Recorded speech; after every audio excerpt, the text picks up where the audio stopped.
نے کہا کہ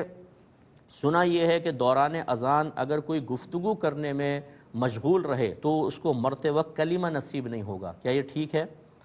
دیکھیں، یہ بعض بزرگوں کا قول ضرور ہے، ایسا نہیں ہے۔ اب اذان ہو رہی ہوتی ہے، لاکھوں مسلمان گفتگو کر رہے ہوتے ہیں، آپ کے گھروں میں گفتگو ہو رہی ہے، پھر آپ کے بازاروں کے اندر آپ دیکھ لیں گفتگو ہو رہی ہے۔ اسی طریقے سے اگر یہ مطلقاً لے لیں کہ جب اذان کے دوران گفتگو نہ کرو ورنہ کلمہ نصیب نہیں ہوگا، یہ تو نہیں فرمایا کہ قریبی مسجد کی اذان، دوسری اذان، پہلی اذان، دوسری، تیسری، چوتھی، اس کا مطلب ہے تو ساری اذانوں کے اندر آپ کو خاموش رہنا چاہیے، کیونکہ اس میں تو کوئی تخصیص ہی نہیں ہے کہ ایک اذان، دو اذان، تیسری اذان۔ اور آپ جانتے ہیں بعض اوقات 15 منٹ تک اذانیں چلتی رہتی ہیں، پہلے ایک مسجد کی ہوتی ہے، اسی دوران وہ اینڈ پہ آنے لگتی ہے، دوسری مسجد کی شروع ہو جاتی ہے، پھر تیسری کی۔ اس کا مطلب ہے 15-20 منٹ انسان بالکل خاموش رہے، اگر بات کر لی تو پھر کلمہ نصیب نہیں ہوگا۔ پھر بات سے مراد کون سی بات ہے؟ دینی بات ہے،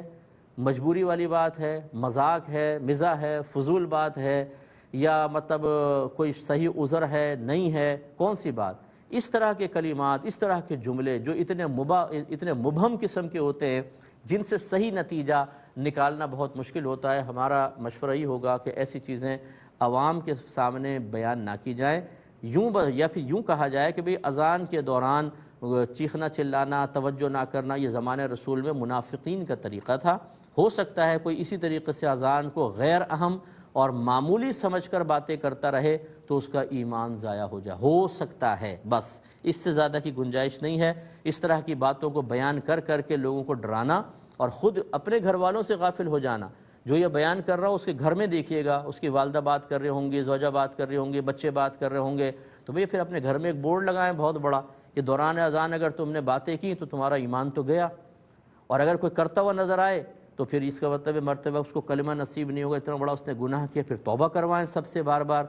لیکن کیا کوئی ایسا کرواتا ہے؟ بیان کرنے والا بھی کرواتا ہے؟ تو یہ خدا نہ خواستہ میں کوئی اس قول کو، یہ نہیں کہ میں کوئی اس میں کوئی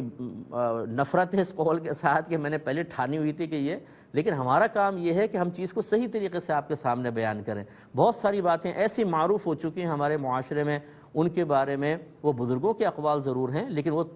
وہ محتاج تفسیر ہیں، محتاج تشریح ہیں۔ تشریح کے بغیر اگر آپ بیان کریں گے تو خواہ لوگوں پر خوف طاری ہوگا۔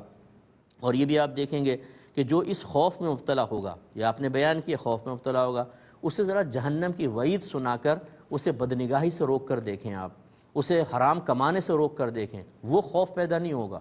سنیں گے بھی نہیں۔ لیکن اس قسم کی باتیں کہ جن میں اتنی توضیح تشریح موجود ہو اور وضاحت ہونی چاہیے، اور بعینی ان اقوال کا نہ قرآن سے ثابت ہے نہ حدیث سے ثابت ہیں، لیکن اس میں خوف کا عالم یہ ہوگا کہ کچھ انتہا نہیں، تو یہ مطلب تھوڑا سا ہمیں سوچنا چاہیے۔ ایسا تو نہیں کہ